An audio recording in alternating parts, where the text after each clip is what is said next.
of any news. Good evening, everybody. And this evening, I would like you to introduce you all to the lovely Jayne Hartshorn-James, who is a medium. She's also a teacher, an author, and a therapist. Good evening, Jayne. Hello. I sound quite impressive when you say all that, don't I? Nice to be here.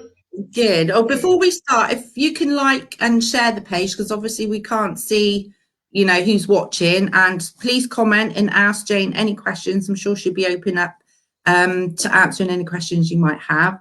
So Jayne, just tell us a little bit about yourself and your work that you've done over the years.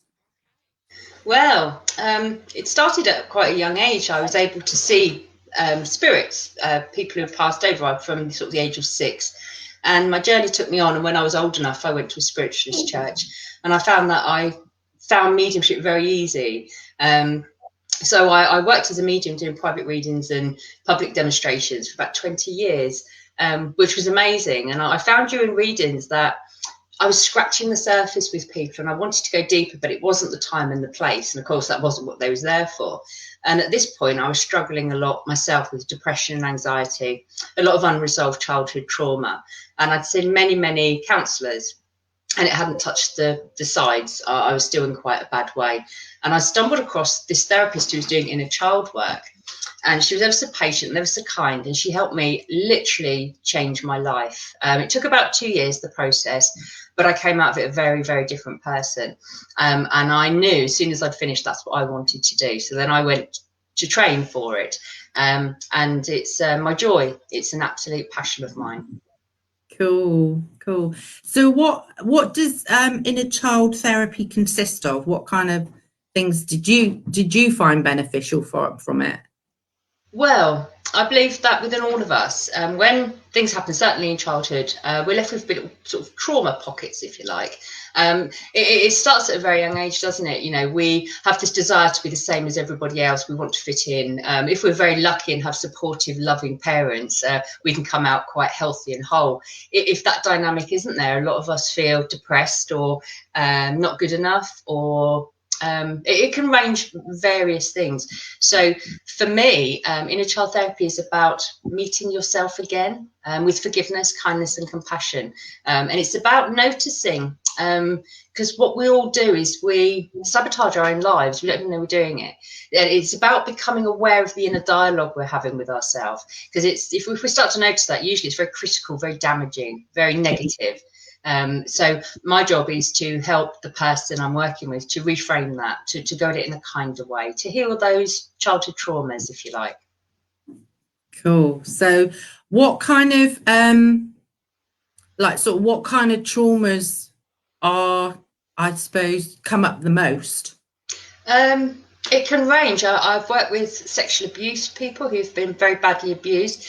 With some people, it can be there was just no encouragement in childhood, which has left a mark, or nobody ever said, well done, that's brilliant. So people are walking around thinking they're not good enough. This comes up a lot, I'm not good enough. It helps with, on some level, with some OCD. It can definitely help with alcohol and drugs, because it's all about meeting ourselves as we truly are, not the mask we've had to put on to fit into the world. It takes courage, but everybody who completes it leaves me feeling very, very differently about themselves. Yeah, and I suppose each person obviously is different, and they bring different things to the table. Yeah. So you say, like, sort of, it takes different time spans for people to overcome their trauma. Definitely. I find if you can get someone young, sort of before the age of 25, it's a lot quicker than if we're meeting with someone who's 60, who's got decades of sort of negative thinking built up. So the younger we can get hold of people to help, the better, I think. So certainly very effective, quicker with the under 25s. It's almost like you can't really put a time limit on it. For me, it took 2 years. I've also worked with people for 2 years. I've worked with people for 6 months. Very much depends again on how much you're willing to put into it, as to what you get out of it. It's not me curing. It's not me doing the healing. It's self taking that journey back to self. And I suppose that can be really painful as well for some people, can't it? Mm-hmm. Does it entail having to relive experiences? If they want to. So I'll pretty much, I talk like I'm talking to you. What I found in conventional counselling was the counsellor was silent and they nodded a bit and sort of, Yeah. And I used to find that, so I will engage like I'm talking to you now. So with that, yeah, we might have a few tears. We also have some laughter. We'll have some smiles. So I don't particularly have to relive the trauma with someone unless they want to, because it's quite healing just to tell your story to someone, isn't it? Yeah. And sometimes that's all people need, just to be heard in a compassionate environment without someone sort of sitting there judging. So everybody's different, most definitely. And their journeys and needs are different, but it's not, you know, you imagine coming out the counsellor and your eyes are red and you're traumatised again. That's not how people find inner child therapy. Most people text me after and say, I feel invigorated, I feel energised. Yeah. I know, like, sort of like, both my sister and obviously Samara, if you saw Samara's interview I did with her the other week, they'd both been to see counsellors, psychologists, and they actually, I mean, one traumatised my sister by locking her in the room. And Samara, she found that she got more anxious and her anxieties heightened when she was going to see a counsellor. So obviously finding the right person for you is really important as well, isn't it? Yeah, absolutely. Because it's like anything in life, isn't it? We're not always going to gel with somebody. So the first appointment I'll make is just for us to meet each other and make sure we like each other, make sure we're on the same vibe. You know, if someone can't relate to me, that I can't do the journey with them. Because it's about me and the client building trust as well. And starting maybe the first honest, authentic relationship they've had for years, where they can be honest in themselves, and I'm not going to sit there and look shocked about it. So it's all about honesty and authenticity, getting someone just to be them and for them to know that is enough, and it has always been enough. Yeah, I know, like, sort of for me, when I'm talking to my clients, quite often I find it takes at least 3 or 4 sessions for other stuff to come out. And I suppose it's for them to feel that they are in a safe space, isn't it? Most definitely. Being heard, not just being listened to, but being heard. Yeah, and understood. Sometimes I will share some of my own experiences, and I know in sort of counselling that's very much not encouraged. I do it because the amount of times I've shared a story and somebody's face just looks relieved. You understand. You're not just sitting there, you know. So there's great healing in someone understanding or having been where you've been, and also showing that, you know, my recovery. I never thought it was possible, but you know, if I can do it, you can do it. And it's having that, as I say, building up that relationship, isn't it? And trusting each other. Yeah, definitely. Yeah. And yeah, as you said, in conventional therapies, it's frowned upon, isn't it, to talk about share. Yeah. But I, like you just said, I do feel sometimes it's necessary just to show them that you have that understanding of where you know where they're coming from. Absolutely. Kind of on their page. And I think when they hear that from the person that they've come to help them, they relax a little bit more, and and they're more open, I feel. Most definitely. You know, I think if you're telling someone, no disrespect to conventional counselling whatsoever, but for me, when I was telling someone this stuff I'd never told anyone, I really needed someone just to get it. You know, someone to show that they understood, and it wasn't just me and my crazy mind rambling on. It very much felt, yeah, my therapist got it, she understood it, she could empathise, she could bring her own experience to the table, and it helped me no end. Most definitely. Yeah. I had a client that started with me last year that's had severe childhood trauma, and he had been through, I think he was on his 22nd session with a psychotherapist. Right. So the first session with me, he said, you hear me? Yeah. And like after 5 or 6 sessions, he actually, a totally different person. And he actually commented that his therapist had noticed this change in him and put it down to the new medication that he'd been on. Wow. Okay. He then opened up to him that he'd been coming to me for Reiki and talking therapy. And the therapist said to him, I've never thought about treating the spiritual aspect of the person. Gosh. It's a bit like we have to treat all three: mind, body, spirit. There's no point, certainly with trauma, just treating the mind. It doesn't work. Yeah. I also go quite somatically with people, as in movement's key to this as well. So if you imagine if we have a shock, our nervous system releases adrenaline, and we fight or flight, we're ready. That's kind of what's going on in the world at the moment. But that needs to be released. So a wild animal, if it has a fright, it will run to a safe place, then it will literally shake its body. So say you feel that, rather than allow it to turn into a panic attack, go somewhere discreet. Don't do it in the middle of Tesco. Shake it out.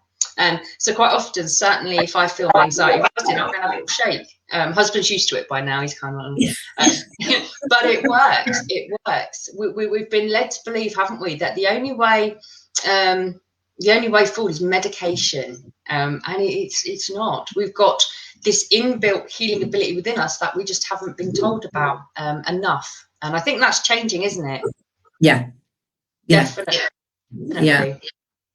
So we have the ability to heal, but we've got to treat mind, body, soul. There's a little dog yapping. Oh, no.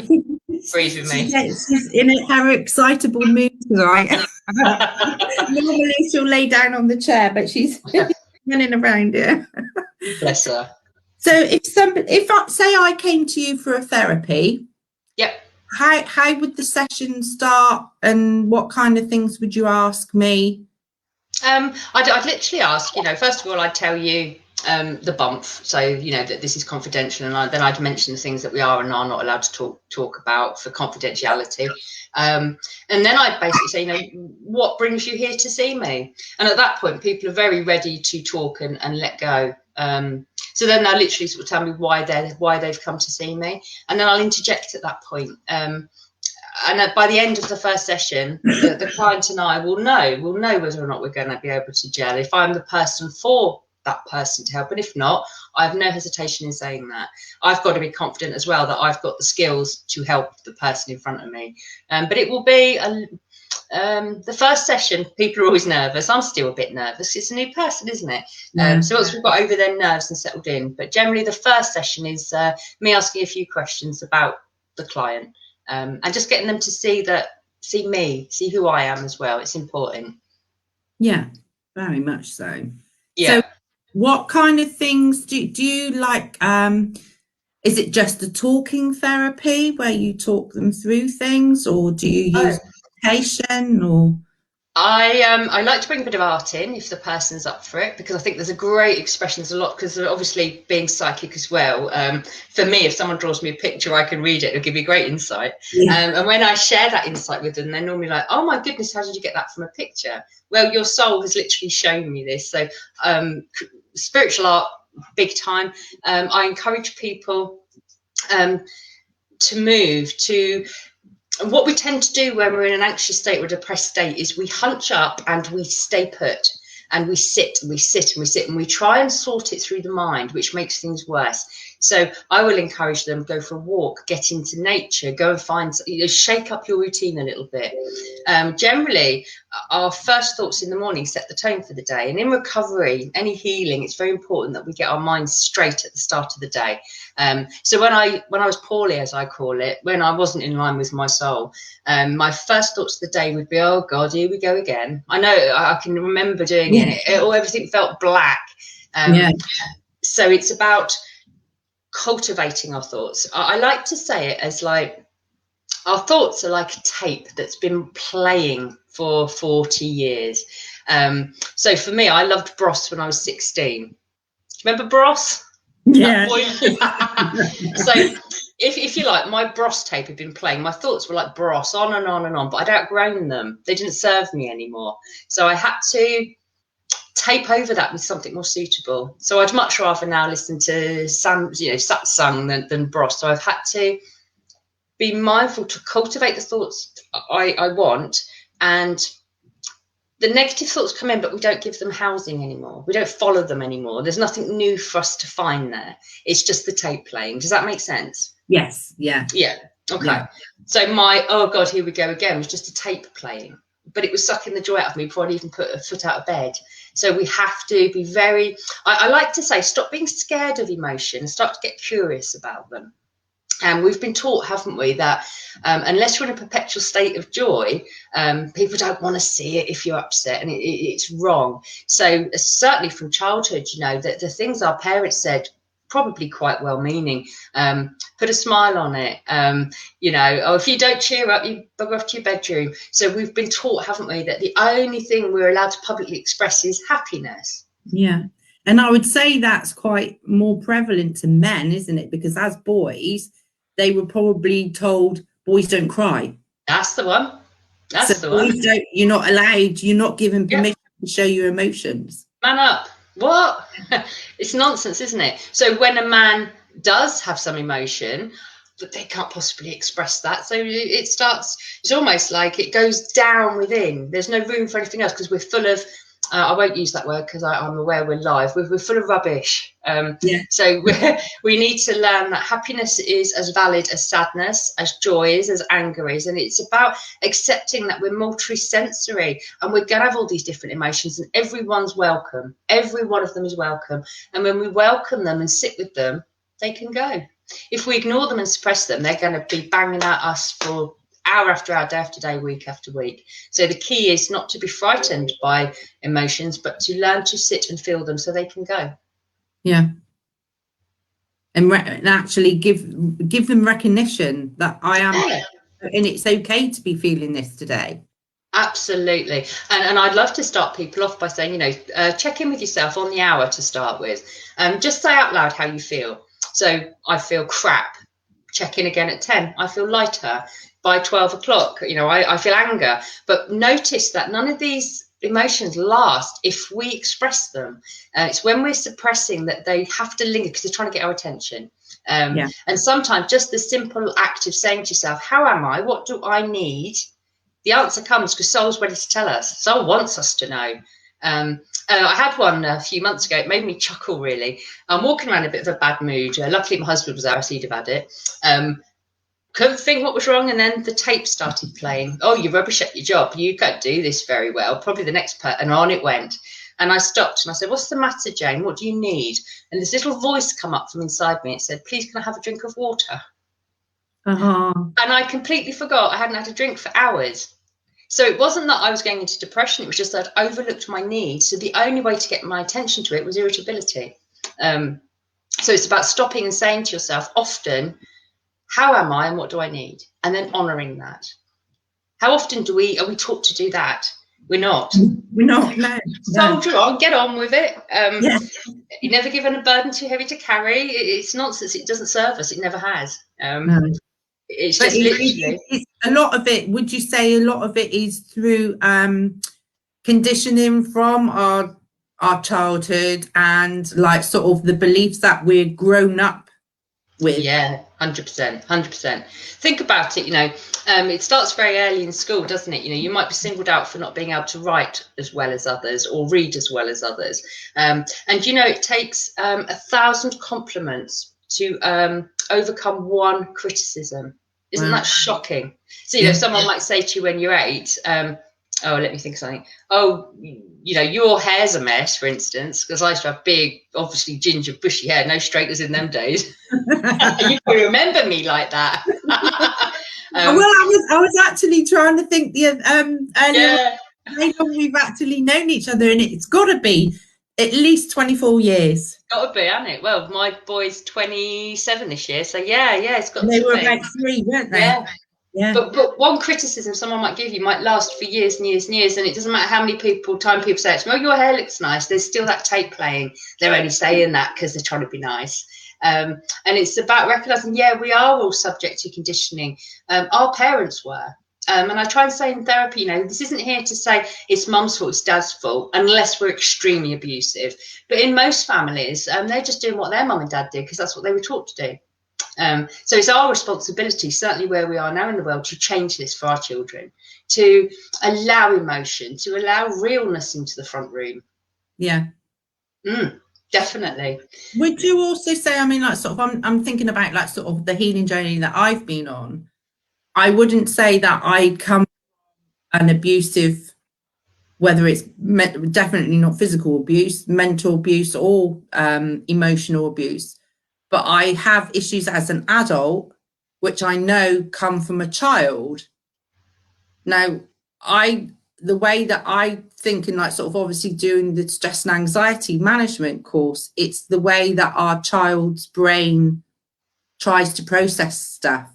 Yes. Would you say like you get people that come from like sort of a good upbringing, but have negative issues as an adult?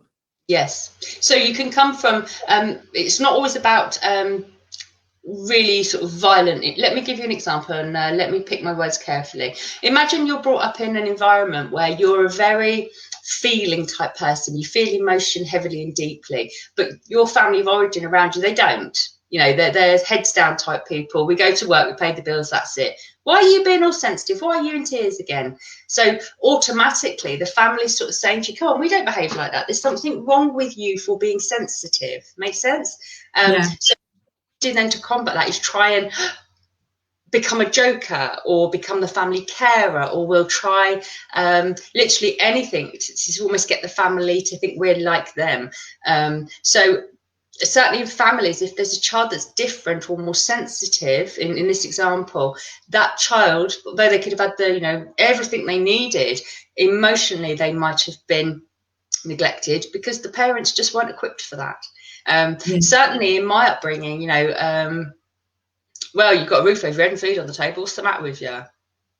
Yeah, as long as those things were done, certainly there was a generation of parents who thought that was their job done. They didn't realise there was an emotional aspect to the child that needs nurturing.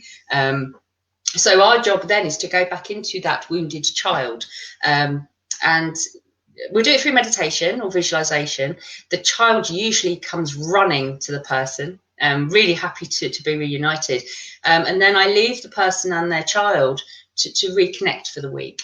And it is magic when that happens. So, you know, the child might just have wanted to dance and sing, but mum and dad told them that they had to learn the piano. Right. It can be as simple as that sometimes. And once that child's allowed to express what it wants and needs, magic happens. Hope I'm explaining that well enough. You are. Yeah. It's not always trauma. It's not always violence. It can be very well-meaning people, but they just weren't in touch with their emotions, which was what their child needed. Yeah. And I know, like, sort of all through my, I suppose, all through my learning, whether I was at college or whatever, if I needed to kind of, I would use scenarios in my own life to help me understand what I was learning. And a lot of it, especially when I was training to be a nursery nurse, and that was when my first, oh my God, I had sibling jealousy. Yes. Sisters, you know, we go, and it was kind of a real shock because I never saw myself as being jealous as a child. Yeah. I have bad issues with my younger sister, but I never saw it as me being jealous with her. But it was you younger or older, Dawn? She's 14 months younger than me. Right, because for most children, one of the most traumatic things in childhood is the arrival of a sibling. Well, she was very sick as a child, and the abandonment comes from waking up one morning and she wasn't in her bed, and she was in the hospital in the middle of the night. But also she would have 1 week at school and 2 weeks at home. And I know that I played my mother a merry dance every day to go to school. Mm-hmm. I cried until I went to senior school every day to go to primary. But it wasn't until I was 18 and doing my training that I understood why I was crying. Yes, yes. You know, and it was like, you know, but I kind of always done that and used my own life experiences to help me understand. And I suppose I suppose you could say it was kind of a healing for me as well, doing the thing. But I always I suppose it wasn't until like sort of I did the stress and anxiety that I fully understood that we don't have to have traumatic childhoods to have negative impacts in our adulthood. Definitely not. Definitely not. It can be. Imagine in an ideal world, you know, our little 3-year-old self run into the room, and you know, did a little dance, and what we need, what in a textbook childhood, mum and dad would be there going, "Yay, well done! That was absolutely amazing. You're so clever. Do it again." In real life, the 3-year-old self might have come in and done the dance, and mum's like, "Oh, hang on a minute, I'm doing," you know, or dad might be absent, or dad just might be watching the football. So child's looking for that approval. It don't get anything. There's a little bit of a wound. Also, you know, how was we treated when we were poorly? This comes up a lot. Was there sympathy, or was there, "Oh, come on, you know, go and sit yourself down"? Was you met with annoyance when you were ill? So loads of things go on, and I think it's fascinating to trace it back. And when people get, "Oh, so that's why I feel like that," then we can heal. It's almost like we shouldn't be such a mystery to ourselves, because we contain all the answers. But it is a lifelong journey, isn't it? Definitely. Yeah. And I don't think you ever stop healing yourself. Nope. And you definitely never stop learning. No, you don't. Which takes us back to soul, doesn't it? You know, soul comes down. This might be quite controversial, but I think I'm in the right place. Soul comes down to have a human experience, and of course, to have a life that's just full of rainbows and flowers would be pretty pointless. So we have to go and rough it and find all these things about, to be the full, authentic self, to be that soul. But to realise there's nothing wrong with you. For me, it was mind-blowing, life-changing. There's nothing wrong with me. That was amazing. I remember going to see a psychiatrist in my early 30s and begging for a diagnosis to explain my behaviour, and he didn't even sort of acknowledge me. He just tapped away on his computer and he said, "No, you're not insane." He said, "You've had a very sad life," and that was it. And I remember feeling devastated, because if he could have given me a diagnosis, I could have got some tablets. Yeah. And that would explain why I felt so terrible. But shortly after that, funnily enough, I found this lady. So the good now in hindsight, but it was just so desperate at the time, for someone to find out what was wrong with me. To find out nothing was wrong with me was, wow. Yeah. Indescribable. There was nothing wrong with me. It's just that my family of origin didn't get it, because they had all their own stuff going on. There wasn't time for me and my sensitive ways. Yeah. Do you obviously, like, sort of touching on the soul bit, obviously we're here to learn, we're here for our own soul's evolution and to gain as many earthly experiences so that we can evolve onto a higher plane when we go back home? I believe so, yeah, I believe so. Well, what humans tend to do is repeat. We tend to live our life in cycles. So, you know, I've done it many times. You know, if only I could have a happy relationship, that would be me happy. So I repeat that 3 or 4 times. Well, that's not working for me. But humans, we tend to repeat. So soul must get so frustrated. It's like, come on, you know, your happiness isn't lying over there. It's here, and it takes a lot of time and a lot of compassion to dig in to make those changes. You've got to start.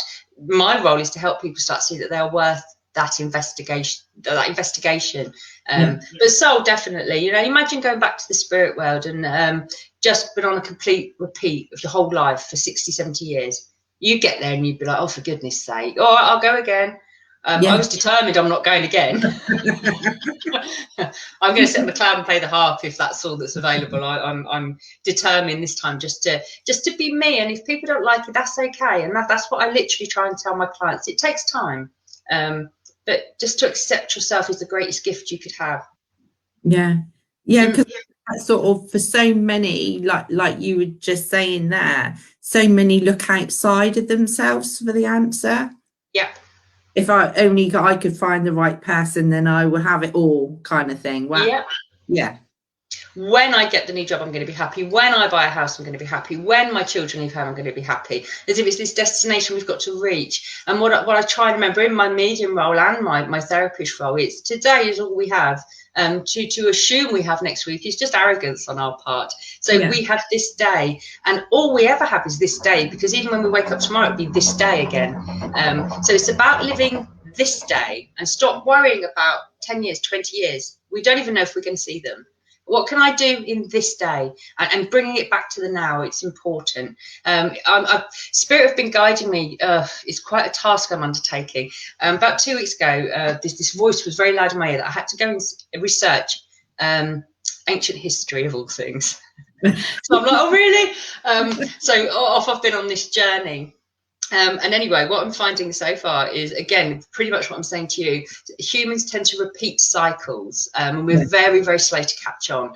So we look at the way humans live, and we're literally a product of our own undoing, aren't we? You know, we're slaves to others' opinions, judgments, and it takes years to sort of say, okay, you know, what Betty from number 10 thinks about me, that's up to her, but it's not going to impact me on this day.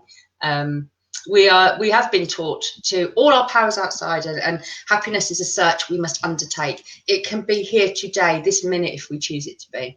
We have the power to do that. We are amazing creatures, and we've never been taught our power. We've had it taken from us. We've given it away, or for somebody, also for some stranger's acceptance, which I think I'm determined. As long as I'm here, I help as many as I can reach this truth. We are enough. We're amazing creatures. We're clever, aren't we? We are, yeah. And I think, like, as well, touching on what you said about living in the now, I quite often like sort of remind myself and my clients that who we were in the past has made us who we are today. Absolutely. Who we are today will create our future. Yeah, absolutely. So it's like, if you're miserable today, then you're going to be creating more misery. Absolutely, absolutely. The universe is it's not this thing above us that sits and judges. Right, she's gonna have 40 years of rubbish, that one, and she's gonna have a golden life. I believe, I did a video about it earlier, I believe that we generally cast spells on our life. So my attitude used to be, I used to really believe I was stupid. I'm stupid, I am unlucky, I am, and everything that would come out of me would have been almost running myself down. So it was like a self-fulfilling prophecy. I'm poor, big one in my 20s. And lo and behold, I remember when my son was little, literally having £10 to last me a fortnight. And accepting that people like me don't have money. And since I've turned that nonsense around, abundance has flown. So I am abundant, I am healthy, I am joyful, I am are the most powerful words we can use. But listen to how people use those words. Oh, I have a bad back. The negative, isn't it? Always. So we're heavily pulled into that, aren't we? So I'm suggesting we have to start to absolutely do the opposite of that. Start to notice these thoughts. And just because the brain tells a lot of lies, if you think about it. What the brain wants is to keep us exactly where we are because it considers that safe. So all the brain wants is our continued survival. So it will keep you in a job for 40 years if you hate it. It will keep you in a loveless marriage because it's safe. And we get very familiar with stuff, even if it's crap. What soul wants, when we get in touch with soul wants to live and dance and play and create and be joyful and be here now. So it's getting people to move from the head, which is brilliant if you want to work a radiator, but it's rubbish for your emotional stuff. So we've got to stop thinking and start feeling as human beings. We came to feel. Leave the thinking if you want to write a book, but if you want to know about yourself, start to feel. My best bit of advice, probably. It's all there. It's all there. It's just that we've been taught it's up here and it's not. Up there is a tape that's on a loop, and it's usually, if we analyse it, oh God, that's my mother's voice. That's my grand's voice. That's school's voice. I don't even believe that. But that becomes our thinking. That's why thoughts are unreliable, but soul isn't. And there's a difference. Soul is supportive, head is negative. Yeah, and it's kind of the same with like sort of like the stress and anxiety side of things. You need the fear part of you when you're trying to step out of your comfort zone and to change your way of being. That fear will drag you back in. Yes, it will. That's its comfort zone. Yes, better the devil you know. Yeah. So it's holding you in that fear of moving forward because like you said, the brain is a wonderful thing, but what it's actually doing is it's thinking that it's helping you. Yeah. But it's not. It's not. And think about it, we've been drip fed this, and certainly for girls. I always put music on in the morning when I'm doing my makeup, and I started to listen to songs that I've been brought up listening to, and there was one come on, Stand By Your Man, and I could feel my heckles rising. So basically this woman has told generations of women, stand by your man, don't matter if he cheats, he's just a man, love him no matter what. Why are we teaching this to girls? Celine Dion, oh my goodness. So we're given, aren't we, this false reality that love hurts, and your heart's got to be flipping. It's nonsense. We've been told so many untruths about ourselves, and I think this period in history definitely is about finding out the truth. It's about empowering, not disempowering.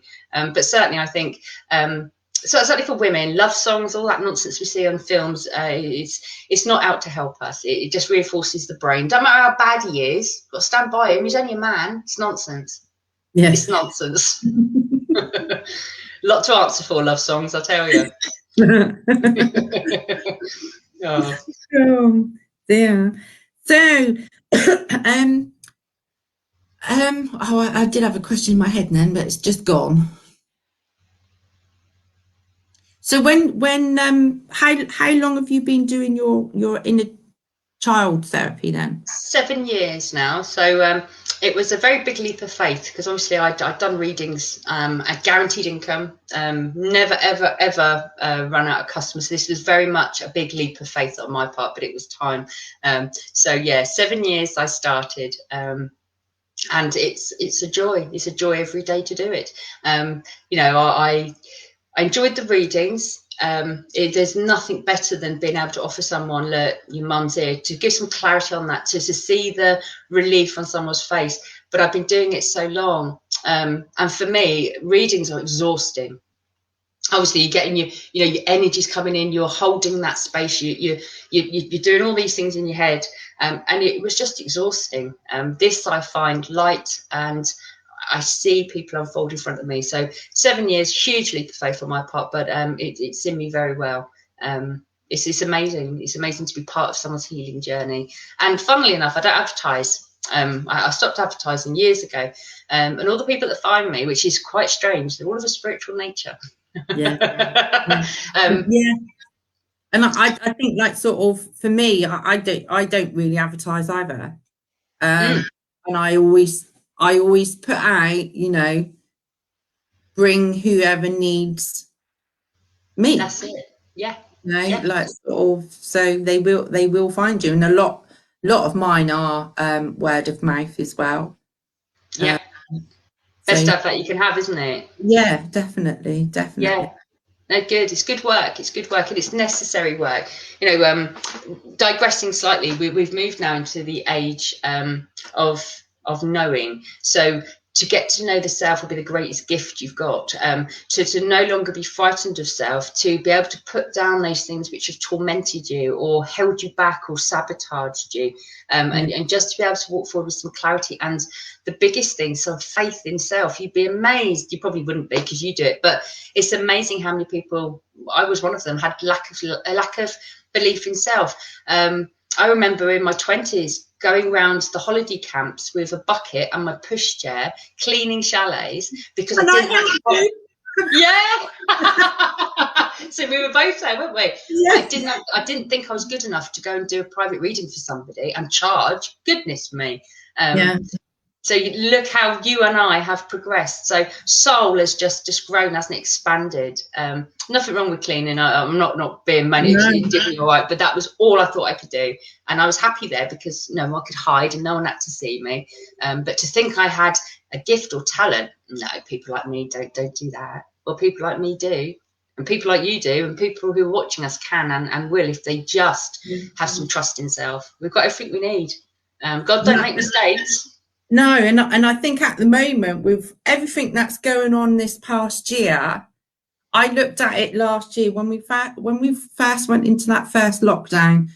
It was really weird because the last 2 Christmases I had physical injuries where it knocked me off my feet and I couldn't work. The one took me 7 months to get over. The second one took me 4 months to get over.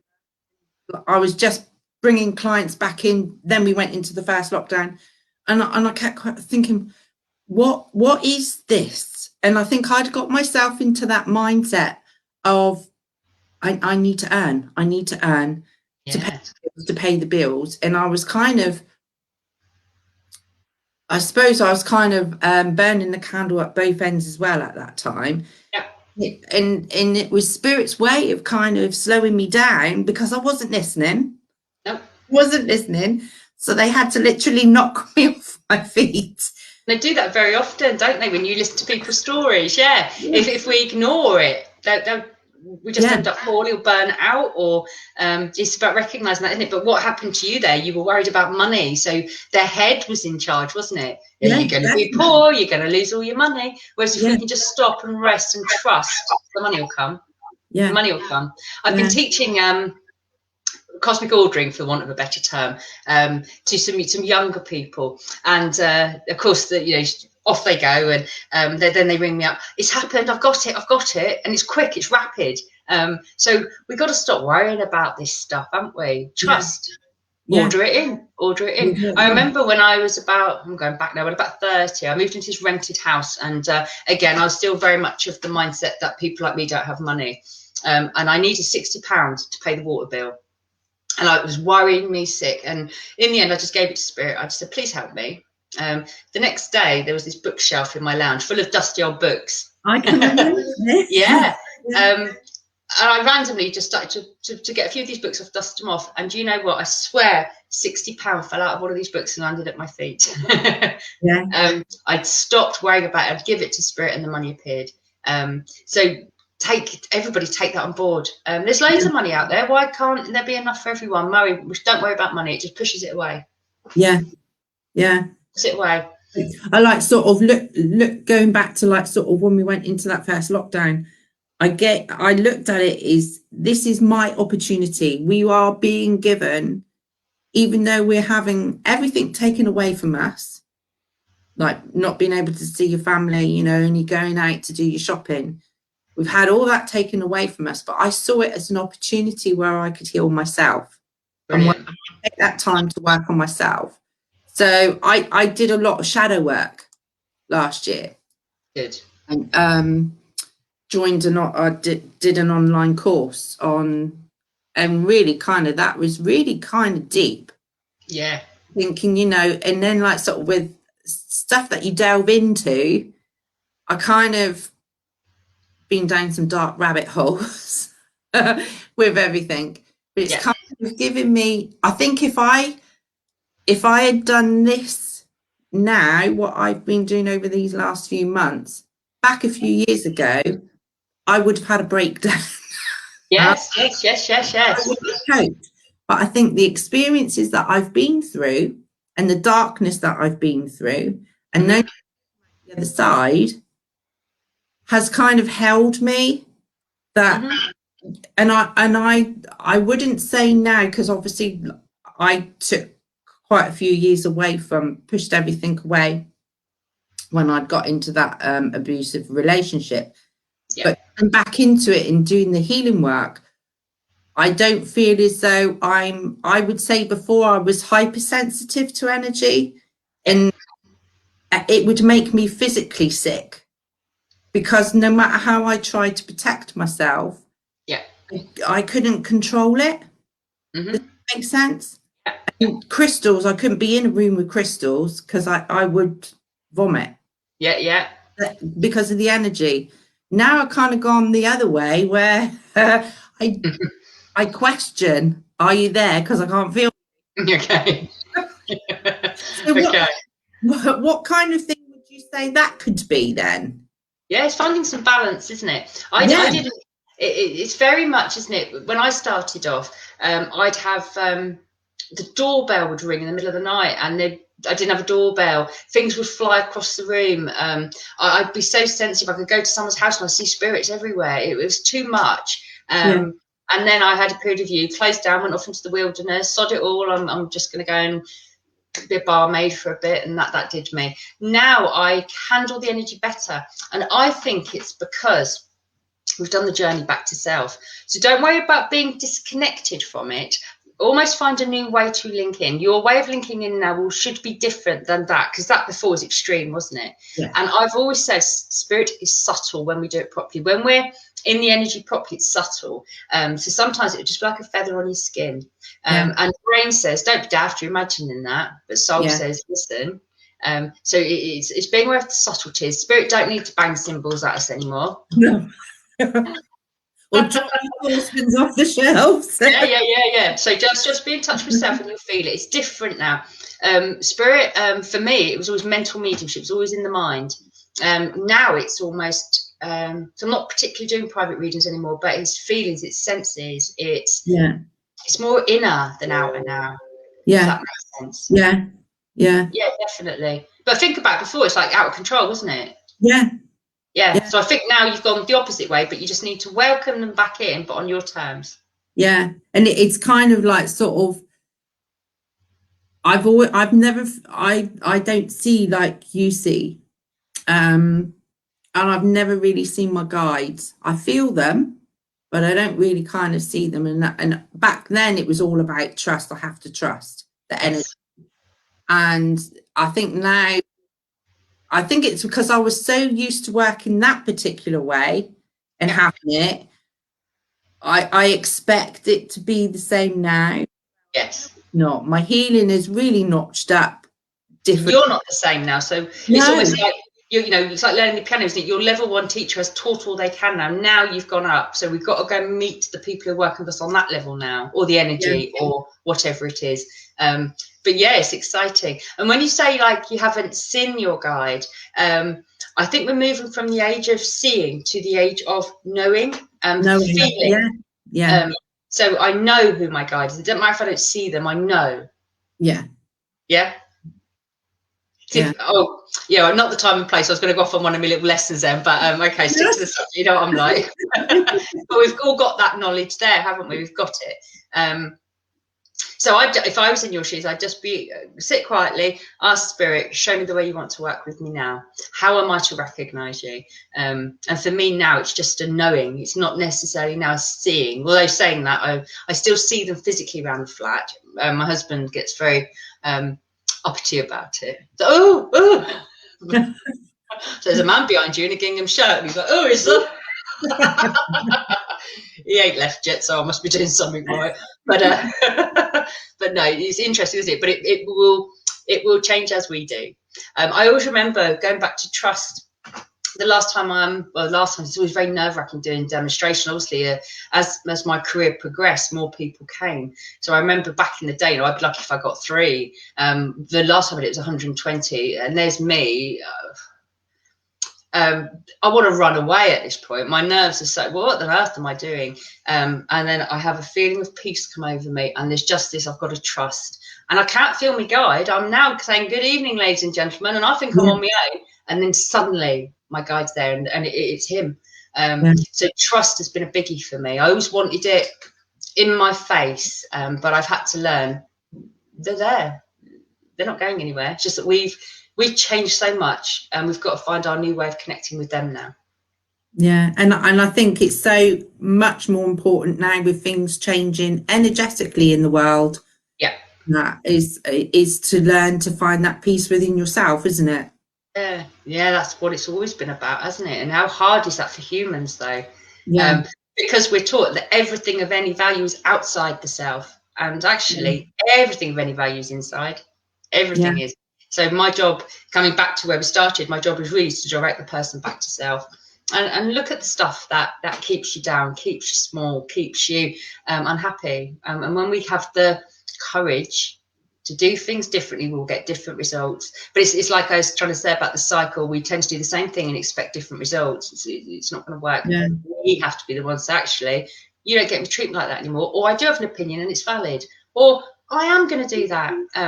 And not being the people who always has to please everybody else. I was a great people pleaser. I still have that within me. A good friend of mine, she said to me, we was chatting on Zoom the other day, and I was just saying, I'm tired, I'm a bit burnt out. And she said, well, so I'm going to have a week off, should then do it. And then she followed me up and said, stop people pleasing. Because you know me, well, I've got a full diary, and actually at this point I need a break. So it's still within me. It's still within me. But most people, they want to people please. And of course, how... And I think that's kind of a female thing as well, isn't it? The Yeah. people in like sort of the sense of duty to help others. Yeah. And but also by doing that can also be, I find like sort of it could also be, what's the word, to stop them from looking at themselves. And so they use it as, and I think my mum was a good one at doing that, because she was looked after a lot of the family, and doing things rather than kind of doing things for herself. Absolutely.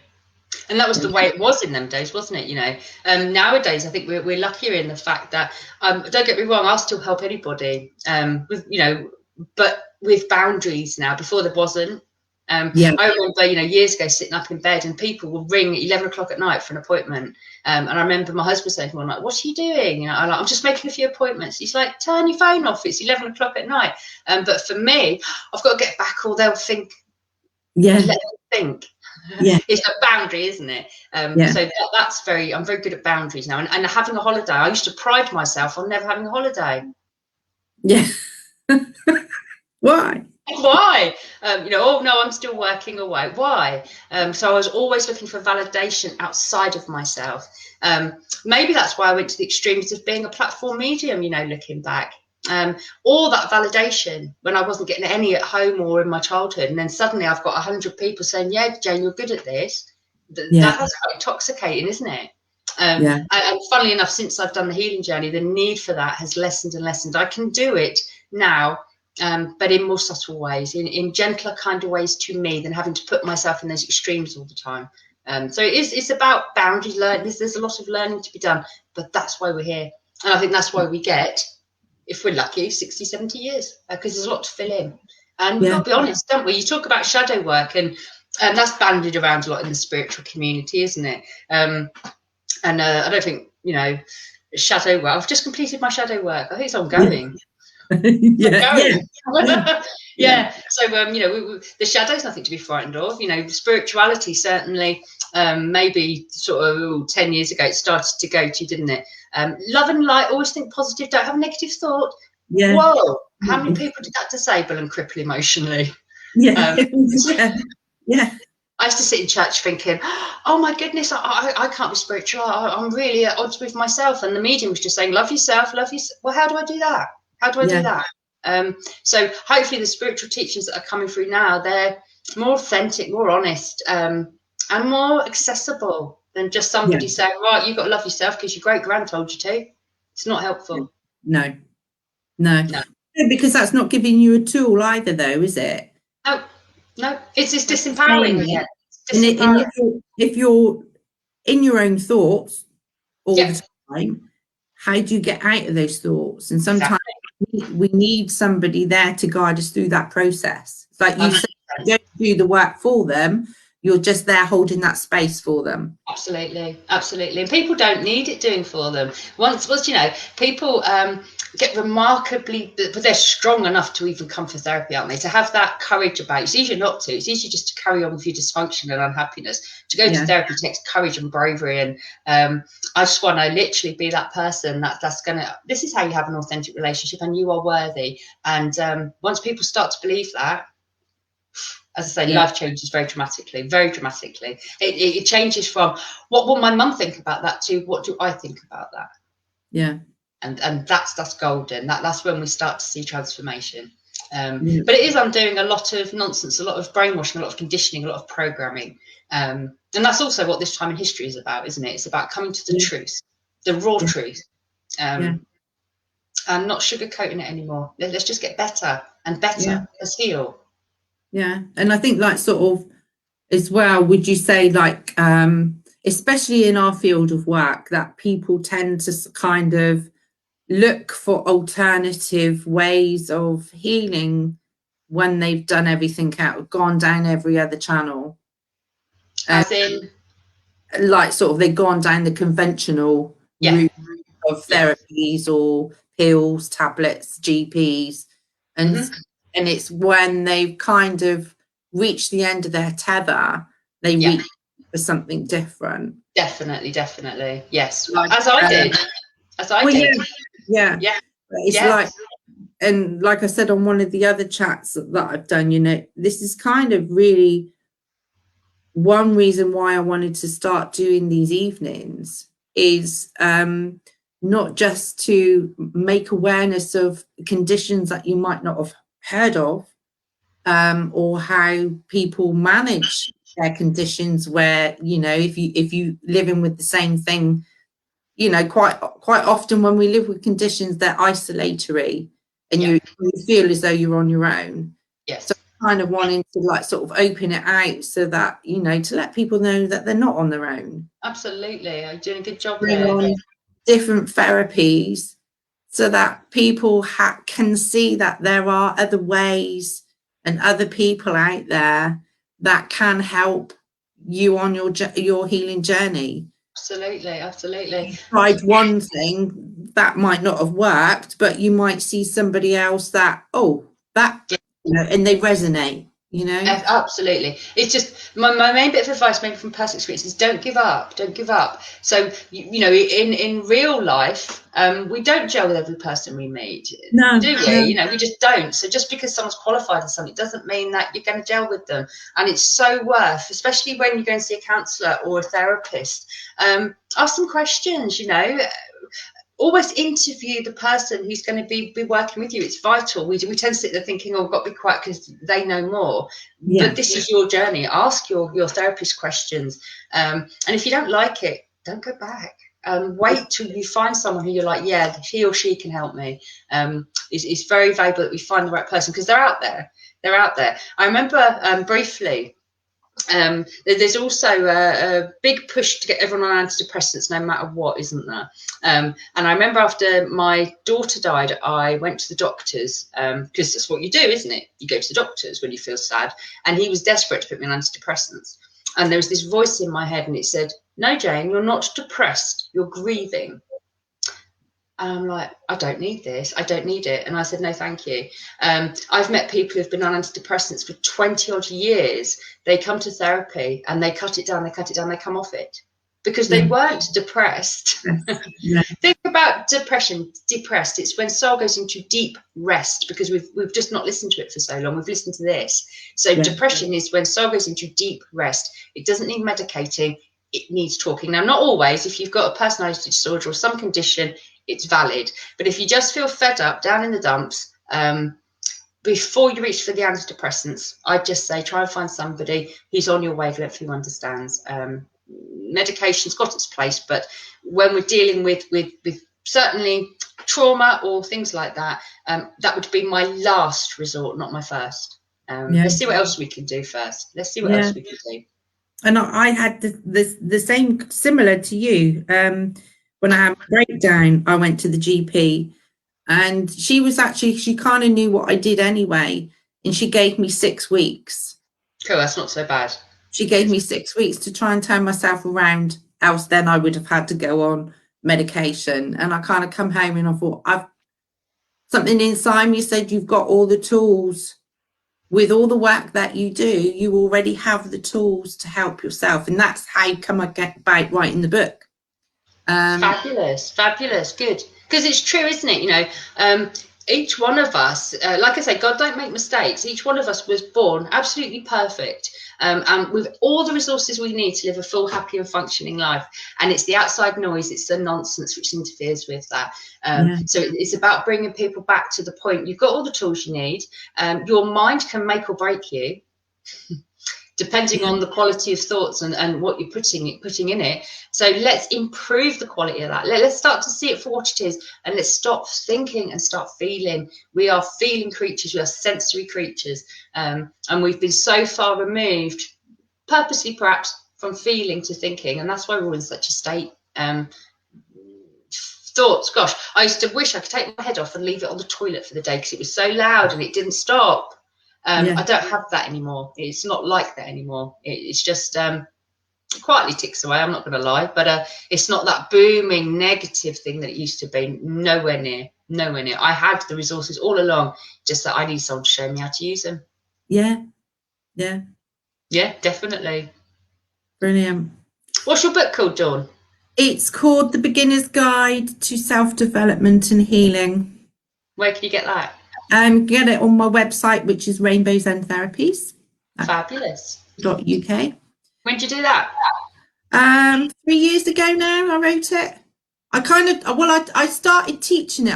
I taught it as it started coming off like sort of when I started teaching my Reiki. When I was taught my Reiki, I was taught nothing about energy, grounding, protection, chakras, nothing. Okay. Coming from the spiritual side of things first, I thought it was really important to teach that kind of thing. So I taught it as an healing.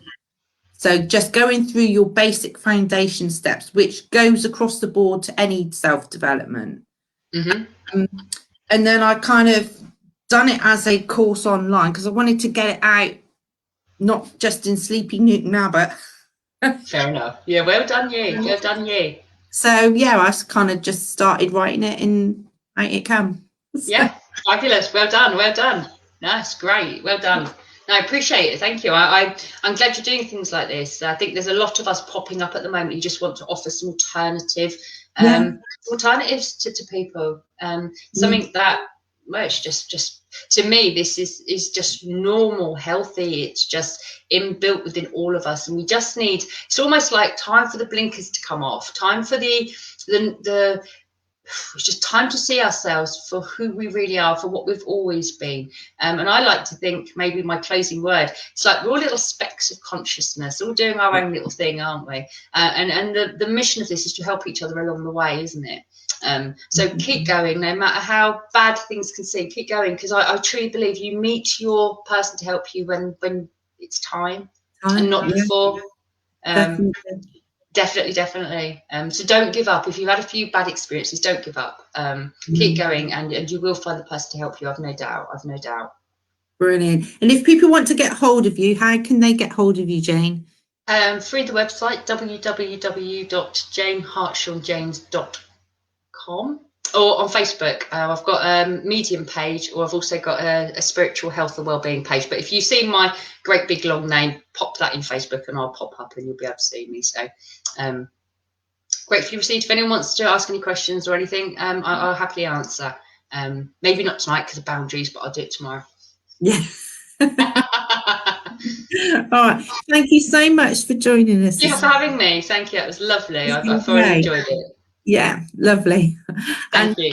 Everybody who's watching out there or watching on repeat, thank you. Thank you.